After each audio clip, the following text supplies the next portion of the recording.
Look, if he wants to do that, when he says the world is in the most dangerous situation to any time in the history, that means we're in a more dangerous situation than the Cuban Missile Crisis, which previously was the most dangerous time we've ever seen. During the Cuban Missile Crisis, there were multiple venues for diplomatic interaction that allowed us to have communication, that allowed us to avoid a decisive conflict. Because we were talking to the Soviets, we were able to come up with the compromises that prevented a nuclear war. Today, we aren't talking to the Russians.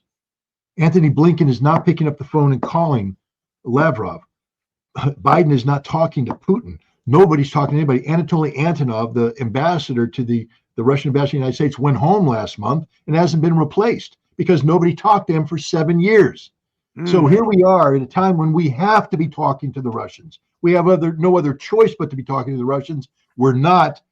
That just shows you that Trump doesn't know what he's talking about, because if he's going to make that statement, he then has to understand the implications of that statement, and therefore he has to understand what has to be done to prevent the concept of nuclear war from happening. We're not talking to the Russians. This is a very dangerous situation.